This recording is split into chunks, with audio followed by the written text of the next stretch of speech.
नमस्कार, मैं हूं आपके साथ प्रदीप आजाद। राजस्थान की राजनीति में ठंडक है या गर्माहट? अब अगर बाहरी तौर पर आप देखेंगे तो जिस तरीके से मौसम का मिजाज इस समय ठंडक ला रहा है, ठीक उसी तर्ज पर सियासत में भी आप सोचेंगे कि हाँ, बिल्कुल ठंडक है। कहीं कोई मतभेद या कोई मनभेद नहीं, कहीं कोई उठापटक नहीं। लेकिन अगर इस सियासी पर्दे को हटा दिया जाए और इस पर्दे के पीछे देखेंगे तो अभी भी गर्मी है। वही गर्मी जिस तरीके से मई जून में जो मौसम का मिजाज रहता है, ठीक उसी तर्ज पर इस वक्त सियासत का अंदरूनी मिजाज चल रहा है। लेकिन कुछ लीडर्स को, राजस्थान के कुछ लीडर्स को अभी लगता है शायद किसी मौके का या यूं कहें वक्त का इंतजार है। अब हाल ही में कांग्रेस में नए राष्ट्रीय अध्यक्ष भी बन चुके हैं और कहा जा रहा है कि 26 तारीख को वो कुर्सी संभालेंगे, जिम्मेदारियां संभालेंगे, तमाम सारी चीज़ें हो चुकी हैं। चर्चाएं इस बात की भी है कि अब देश की कांग्रेस और राजस्थान की कांग्रेस की तस्वीर कैसी होगी जब उन्हें नए राष्ट्रीय अध्यक्ष मिल गए। बात करें अगर राजस्थान की सियासत की, तो राजस्थान की सियासत में अभी जो गेम चल रहा है, जो सियासी गेम जो चल रहा है, लगता है बरकरार है। क्योंकि यहां पर दो चीजें हैं। एक शख्स को इंतजार है अपनी नई जिम्मेदारी का, और एक शख्स की नजरें इस बात पर टिकी है कि कहीं ऐसा तो नहीं कि कुछ हाथ से फिसल जाए। दरअसल ये पूरा एक सियासी गेम है। आखिर क्या चल रहा है राजस्थान की राजनीति पर? और सीधे तौर पर अगर बात करें तो अशोक गहलोत और सचिन पायलट की जो राजनीतिक जो बिसात बिछी हुई है, उसमें क्या चल रहा है, इसी मुद्दे पर चर्चा होगी। और चर्चा के लिए आज हमारे साथ मौजूद हैं राष्ट्रीय महासचिव संगठन अखिल भारतीय गुर्जर महासभा के बच्चू सिंह बैसला। और बच्चू सिंह जी से हम जानेंगे कि आखिर गहलोत वर्सेज पायलट की जो कहानी है उसमें क्या ट्विस्ट आ रहे हैं, क्या लग रहा है, और आने वाले दिनों में किस तरह की तस्वीर हो सकती है। तो सीधा मुखातिब होते हैं बच्चू सिंह बैसला से। तो बच्चू सिंह जी, क्या लग रहा है कि राजस्थान में जो तमाम जो पॉलिटिकल जो रिएक्शन इस समय जो चल रहे हैं, माहौल जो चल रहे हैं, और सीधे तौर पर बात करें अशोक गहलोत वर्सेस सचिन पायलट की जो कहानी लिखी जा रही है, कितनी लंबी कहानी हो चुकी है, कितनी बाकी है, और सामाजिक रूप से और राजनीतिक रूप से क्या लगता है आपको? नमस्कार। पहले तो सभी फैक्ट ऑफ इंडिया के संवाददाता दर्शकों को मेरा नमस्कार। और सभी को ये है कि अभी राजनीति जो है, इसका बिल्कुल पटाक्षेप जिसको कहते हैं ना, वो तो प्रदीप भाई आपको भी पता है और हर बच्चों को पता है, ख़त्म नहीं हुआ है। अभी जिस तरह से एक कहावत कहते हैं कि तूफान से पहले की एक शांति है, वो स्थिति राजस्थान में अभी बिल्कुल पूरी तरह से, कोई एक नया बहुत बड़ा कुछ चेंजेज होने वाला है, लेकिन उससे पहले जिस तरह से एकदम शांति पकड़ी हुई है। दूसरा, हमारे प्रदेश के मुख्यमंत्री जी दमादम जो है उद्घाटनों करने में लगे हुए हैं कि कोई काम छूट ना जाए मेरा नाम लिखे बगैर। उन सब बातों से जनता आजकल, मैंने कहा, आम आदमी बहुत होशियार है। अब वो ज़माना नहीं है कि लोगों को समझने में देर लगती थी। आज हर आदमी, डिजिटल युग है, आधुनिक युग है, भारत है। 1 मिनट में हर चीज़ें डिस्क्लोज हो जाती हैं और सबको समझने में भी आती हैं, और वो चीज़ क्लियर हो रही है कि कुछ तो होना है। लेकिन उस होने से पहले की एक शांति नज़र आ रही है। जिस तरह आपने कहा कि एक ठंडक के रूप में जो नज़र आ रही है, मौसम में भी ठंडक आ रही है और राजनीति में भी ठंडक सी दिख रही है, लेकिन पर्दे के पीछे ठंडक नहीं है, ये सच्चाई है। इसको मैं बिल्कुल मानता हूँ और आप भी मानते हैं, और मैं भी इसके समर्थन में हूँ कि आप ये सच्चाई कह रहे हैं कि पर्दे के पीछे अभी भी राजनीति पल पल चल रही है। एक को लग रहा है कि मुझे जिम्मेदारी मिलने जा रही है और एक को लग रहा है मेरी जिम्मेदारी छिनने जा रही है। असल कहानी क्या मानते हैं? असल कहानी के लिए, क्योंकि असल कहानी तो देखो, ये कोई भी चीज़ राजनीति में स्थिर नहीं होती है और स्थायी नहीं होती है। राजनीति का पल पल का जैसे सेंसेक्स की तरह भाव बदलता है, वो कब क्या हो जाए कोई किसी को पता नहीं है। तो मैं भी कोई भवस्वेता नहीं इस बात को मैं कह सकता हूं, लेकिन कुछ हो रहा है ये पक्का है, और कुछ नया भी होने वाला है ये भी पक्का है। ये मैं विश्वास के साथ कहता हूं कि कुछ होगा, वो क्या होगा कैसा होगा ये मैं उसके बारे में नहीं कह सकता, लेकिन होगा जरूर। चर्चाएं चलती हैं, ऐसा मेरा मानना है। चर्चाएं चलती हैं कि और कई बार इस चीज को कहा भी जाता है कि जब तक अशोक गहलोत है शायद सचिन पायलट राजस्थान के सीएम नहीं बन सकते। ये एक चर्चा है, सच्चाई क्या है, असलियत क्या है, ये सियासत में कोई नहीं जान सकता। लेकिन क्या वाकई लगता है आपको कि ऐसा कुछ ये चीज सही है, ऐसा आप लोगों को क्या लगता है? नहीं, मुझे नहीं लगता ये बात बिल्कुल ऐसा कि ऐसा होगा तो ऐसा हो जाएगा, ऐसा कुछ नहीं है। ये सब बातें निरर्थक हैं, कपोल कल्पित हैं, इनमें कोई भी दम नहीं है इन बातों में कि कोई भी व्यक्ति इस दुनिया में बड़े से बड़ा व्यक्ति जो दुनिया में कहता है ना, अपमान और बात कहते हैं ना कि कोई एक इकलौता मालिक होता है किसी व्यवस्था का, ऐसा कभी भी संभव नहीं है।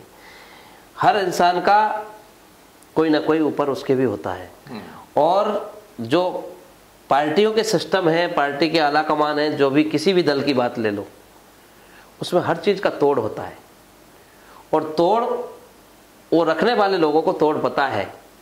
और जब किसी चीज की बात छिड़ती है, बहस छिड़ती है, तो प्रदीप जी उसका रास्ता भी निकलता है वहीं से। जहां वो बात छिड़ती है, जंग छिड़ती है, रास्ता भी फिर वहीं से निकलता है, और रास्ता भी वहीं से बनता है जिस रास्ते पर आगे मंजिल पहुंचना है। तो अभी कोई रास्ता निकल रहा है, कुछ लग रहा है आपको? वो रास्ता जरूर निकलेगा, मुझे भरोसा है पूरा, और मैं कह रहा हूं कि रास्ता निकलने वाला है। लेकिन क्या निकलेगा, कैसे निकलेगा, वो तो भविष्य के वर्त में है, क्योंकि राजनीति में मैंने आपको कहा कि कुछ भी स्थायी नहीं है, किस पल क्या हो जाए। उस खुद व्यक्ति जो अपने आप को सोच के बैठा हो कि मैं तो सारे डिसीजन ही मेरे हाथ में है, उसको भी कई बार पता नहीं होता है कि क्या हो गया, क्योंकि राजनीति है ही ऐसा। अच्छा बच्चू सिंह जी, आप पूरे हिंदुस्तान घूमते हैं अपने सामाजिक कार्यक्रमों की वजह से, लोगों से मुलाकात भी होती है, और जाहिर सी बात है कि राजस्थान की सियासत की भी कई बार चर्चाएं होती होंगी। बिल्कुल होती। क्या लगता है कि राजस्थान से बाहर के जो आपके समाज के लोग हैं या दूसरे समाज के लोग हैं जी, एक जनरल एक रिएक्शन अगर हम जानना चाहें तो? जनरल रिएक्शन पूरे देश के अंदर, मुझे जैसा आपने कहा और बिल्कुल सटीक कहा कि मैं 24/7 वर्किंग में रहने वाला व्यक्ति हूँ, और ये सच्चाई है। और मुझे एक संगठन के महासचिव के नाते रहना भी चाहिए, और पूरे देश के राज्यों में मैं हिमाचल भी गया, अभी गुजरात भी गया, महाराष्ट्र भी गया, हरियाणा भी, दिल्ली, यूपी, सब जगह मेरा लगातार कंटिन्यू टूर चलता रहता है। और हाल ही में मैं गुजरात से आया। पूरे देश के अंदर एक ही विषय चल रहा है कि किसी भी व्यक्ति को संगठन सब कुछ देता है, चाहे वो समाज का हो, चाहे पार्टी का हो, चाहे किसी व्यवस्था का हो, लेकिन किसी व्यक्ति को उस पद को, इस व्यवस्था को पकड़ के नहीं बैठना चाहिए। कुछ बदलाव समय की मांग है, और समय की मांग बदलाव नहीं करोगे तो उसका नुकसान अंततोगत्वा उन्हीं को है। उनके जीवन के सारे रास्ते बंद हो जाते हैं, और उनके नहीं, उनके आने वाले भविष्य के रास्ते भी बंद हो जाते हैं अगर कोई व्यक्ति उस हठधर्मता पर किसी विषय को लेकर बैठ जाता तो। और पूरे देश में ये चर्चा का विषय है। कहीं ना कहीं जब मैं संगठन में जाता हूं तो जरूर ये बातें चलती हैं, अन्य लोगों से भी मिलते हैं, राजनीतिक लोगों से भी मिलते हैं, विभिन्न दलों के लोगों से भी मिलते हैं, क्योंकि मेरे संगठन में 36 कौम के अंदर, पूरे देश के अंदर, पूरे कम्युनिटी के हर दल में मेरा कम्युनिटी का व्यक्ति काम करता है। कोई सा ऐसा दल नहीं है जहां मेरी कम्युनिटी का व्यक्ति काम नहीं करता है। किसी राज्य में किसी दल में, किसी राज्य में किसी दल की तरफ झुकाव है, किसी राज्य में कहाँ है, वो सब चीजें चलती रहती हैं समय के अनुसार। समय कैसा चलता है और समाज के मुख्य मुद्दे के हिसाब से क्या फोकस रहता है, किस समय किसको सहयोग होने वाला है, तो वहां एक ही बात निकलती है कि कोई भी व्यक्ति अब उसको खींचने वाली लाइन पर चला रहा है, तो उस बात से हमारे माननीय मुख्यमंत्री जी का, गहलोत साहब का एक अच्छा रवैया नहीं है। ये मैं नहीं कह रहा हूं, ये मैं पब्लिक की ओपिनियन पूछ रहा हूं, क्योंकि आपने मुझे पब्लिक ओपिनियन पूछी है जी। और केवल गुर्जर समाज का ही नहीं, हिंदुस्तान की 36 कौम के व्यक्ति का हिंदुस्तान के किसी भी राज्य में बैठे व्यक्ति का ये सोचने का प्रश्न बन रहा है कि यार गहलोत साहब ऐसा कुर्सी से चिपक के क्यों बैठे हुए हैं, क्यों उनको इतना मोह हो रहा है। आगे वाली पीढ़ी को मौका दो ना। आप किसी को मौका दोगे तो कल को आपके बच्चे को भी कोई मौका देगा, और अगर आप किसी को मौका नहीं दोगे तो आने वाले भविष्य में आपके बेटे को कौन मौका देगा। आप क्या जिंदगी भर बैठे रहोगे यहीं इसी धरती पर? हर व्यक्ति को आना है और जाना है। इस जीवन का परंपरा है, इस जीवन की निरंतर गति है। आज मैं हूं, कल कोई और है, परसों कोई और है जी। किसी भी व्यक्ति को आपने इतने साल राज कर लिया, इतने साल ये पूरी कौम 36 कौम राजस्थान की इस बात को सोचने पर मजबूर हो रही है कि गहलोत साहब इस प्रदेश के 3 बार मुख्यमंत्री रहे। क्या अभी अगर उनको जरा सा ये लग रहा है कि इस व्यक्ति ने मेहनत करी, एक युवा है, आगे आने वाली बात है, सचिन पायलट के रूप में बिल्कुल वही है, क्योंकि दूसरा तो कंटेस्ट कोई है ही नहीं उस लाइन में सबसे बड़े पायदान पर, क्योंकि उस व्यक्ति ने पूरी धूल छानी है इस पार्टी के लिए, रात और दिन एक की है। उसने घर परिवार को छोड़ करके राजस्थान के गांव-गांव ढाड़ी-ढाड़ी में पड़े रहने का काम किया है और इस पार्टी को ऑक्सीजन देने का काम किया है। वो व्यक्ति अगर आ रहा है मायने में, मैं कभी भी ये नहीं, मैं मेरा व्यक्तिगत मैं बोलता हूं आपको क्लियरली कि सचिन पायलट का मैं समर्थक भी नहीं हूं, ना मैं सचिन पायलट का भक्त हूं, लेकिन मैं एज एक आम नागरिक की हैसियत से बात कर रहा हूं और आम नागरिक की ओपिनियन ही आपको बोल रहा हूं जी। मैंने कभी जिंदगी में आज तक सचिन के पास जयकारा नहीं लगा, कभी सचिन से मिलने नहीं गया।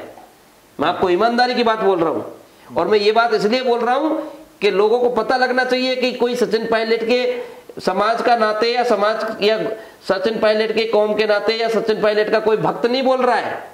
ये आम जनता की आवाज को मैं आपके माध्यम उन तक पहुंचा रहा हूं जी, कि ये आम लोगों की सोच है, गुर्जर ही नहीं 36 कौम के बच्चे की सोच है कि मुख्यमंत्री जी इस तरह से बैठ गए करके कि बस जीवन में रहूंगा तो मैं ही रहूंगा, दूसरा कोई आएगा नहीं, आने वाले भविष्य किसी की चिंता नहीं है, कल उनका बेटा वैभव राजनीति करेगा प्रदेश में, उसको कौन आने देगा।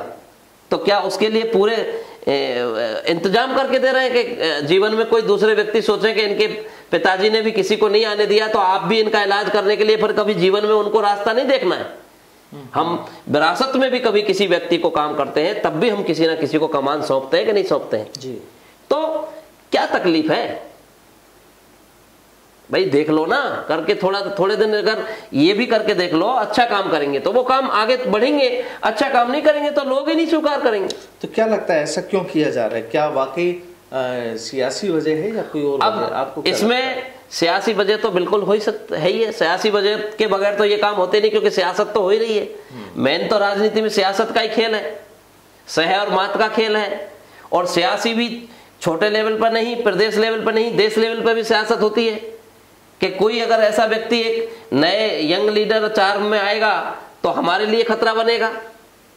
तो कई विषय हो सकते हैं, क्योंकि उन्होंने जीवन में देखा, जब जम्मू कश्मीर में किसी तरह की बात होती थी, इस देश में 70 साल कांग्रेस ने राज किया, जब जम्मू कश्मीर का कोई विषय होता था देश के प्रधानमंत्री उसको जो है समाधान नहीं कर पाते थे, और उस समय के तत्कालीन भारत सरकार के मंत्री स्वर्गीय राजेश पायलट थे, तो प्रधानमंत्री जी स्पेशल राजेश पायलट जाते थे और जम्मू कश्मीर के मसले को हल करने में सबसे बड़ा अहम योगदान अदा करता था, तो वो सचिन पायलट के पिताजी स्वर्गीय राजेश पायलट करते थे।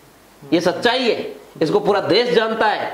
चंद्रा स्वामी, भारत के प्रधानमंत्री पीवी नरसिंह राव, कितने बड़े बड़े नाम उस जमाने के रहे, आपको सब पता है, मुझसे भी ज्यादा है, मेरे को जितना नहीं है उतना आपको सब पता है।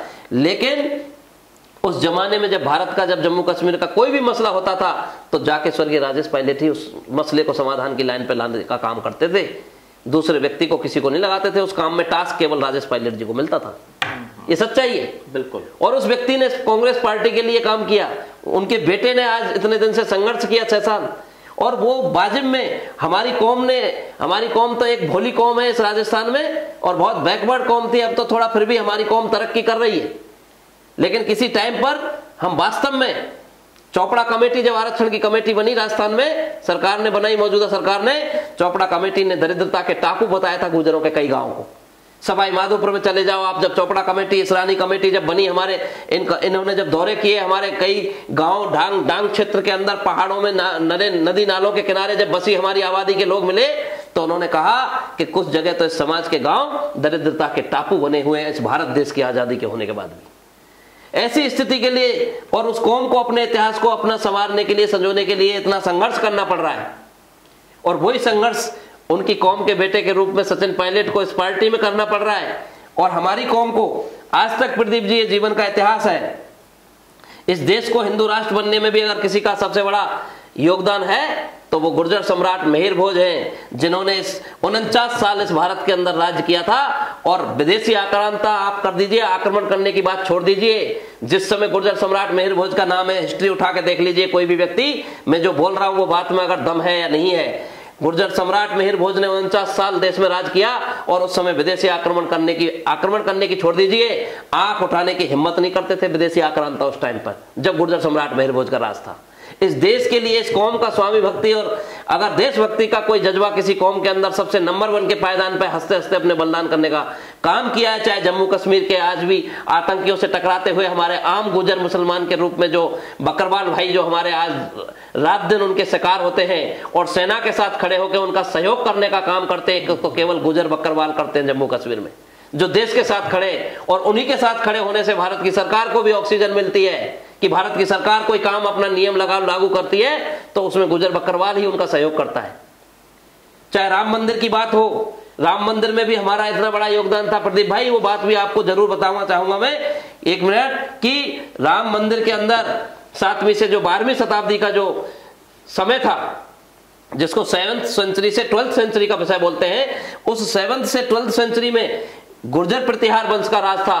और ये मैं नहीं कहता, मेरी कौम नहीं कहती, ये इतिहास कहता है। और जो तत्कालीन मिस्टर खान साहब इसके डायरेक्टर हुआ करते थे पुरातत्व ASI डिपार्टमेंट के, जब उन्होंने सर्वे किया माननीय सुप्रीम कोर्ट जी के निर्णय पर, जब राम मंदिर का जब सर्वे करने के लिए टीम गई, तो वो डायरेक्टर की टीम ने जब वहां जाके सर्वे किया तो उसमें मिला कि ये जो वंश मिले थे ना राम मंदिर के, जिनके आधार पर माननीय सुप्रीम कोर्ट ने फैसला किया, राम मंदिर बनाने का निर्णय लिया, वो जो वंश थे, बोले वो किस राज्य में बनाए थे, तो उन्होंने साफ शब्दों में कहा था अपने बयान में बड़े बड़े देश के चैनलों पर कि ये 7वीं से 12वीं शताब्दी के बीच के वंश हैं, और ये उस समय गुर्जर प्रतिहार वंश के राजा थे, उन लोगों ने बनाए थे। और उन्हीं के वंश के आधार पर जो अंश मिले थे उसके अंदर, उस अंश के आधार पर ही माननीय जब ASI डिपार्टमेंट ने सुप्रीम कोर्ट में उसकी रिपोर्ट सबमिट की उन अंशों को लेकर के, तो सुप्रीम कोर्ट ने राम मंदिर बनाने का निर्णय लिया। तो इस गुर्जर कम्युनिटी का देश की बड़ी से बड़ी व्यवस्था को कानून बनाने में, बड़ी से बड़ी व्यवस्था बातों में आने में, हर चीज में इतना अहम योगदान है कि इसको कोई भुला नहीं सकता, इसको कोई छुपा नहीं सकता, इसको कोई दबा नहीं सकता। तो राजस्थान के परिदृश्य को देखते हुए कैसे देखा जाए राजस्थान के माहौल? राजस्थान के परिदृश्य में बिल्कुल क्लियर है। मैं आपको आज कह रहा हूं इस बात को, राजनीतिक बात भी खुली करनी चाहिए, मुझे कोई दिक्कत नहीं है, तकलीफ नहीं है, मैं सामाजिक संगठन के नाते हूं, लेकिन राजनीतिक बात करनी चाहिए। राजस्थान का दृश्य 2023 में मैं आपको आज वापस कह रहा हूं कि अगर सचिन पायलट को मुख्यमंत्री इन्होंने बनाया कांग्रेस आला कमान ने, तो फिर भी कुछ लड़ाई हो सकती है, संघर्ष, लड़ाई मतलब संघर्ष करेंगे पार्टी की वापसी के लिए। अन्यथा राजस्थान की धरती में अगर कांग्रेस का कोई नाम लेने वाला बच जाए तो मेरा नाम बदल देना उस दिन, ये मैं शब्द आपको कह के जा रहा हूं। जबकि मैंने कहा मैं कांग्रेस का भक्त नहीं हूं, मैं सचिन पायलट का भक्त नहीं हूं, लेकिन मैं सच्चाई बयां कर रहा हूं। ये 36 कौम के बच्चे बच्चे की आवाज बोल रहा हूं, और उस बच्चे बच्चे की गांव ढाड़ियों में बैठे मेरे लोगों से मिलना है।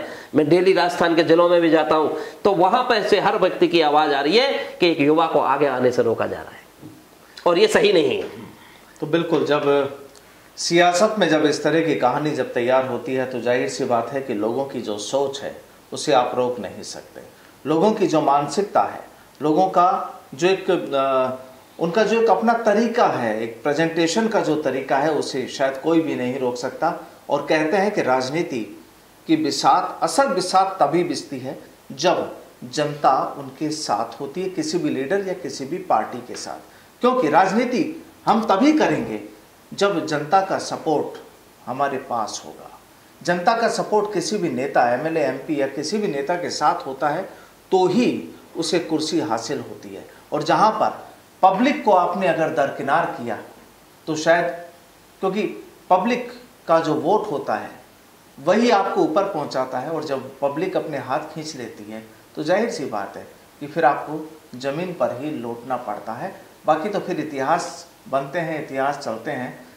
लेकिन कुल मिलाकर राजस्थान के सियासी मायनों को अगर देखा जाए तो हाँ, इतनी ठंडक नहीं है। जितना नज़र आ रहा है, क्योंकि इस ठंडक के पीछे का जो पर्दा है वहाँ पर इस समय गर्माहट है बहुत तेज़ी से। और जाहिर सी बात है कि आने वाले दिनों में राजस्थान की सियासत की जो कहानी होगी बेहद चौंकाने वाली हो सकती है। बहरहाल बहुत बहुत शुक्रिया बच्चू सिंह जी हमारे साथ जुड़ने के लिए। फिर मुलाकात। नमस्कार। नमस्कार।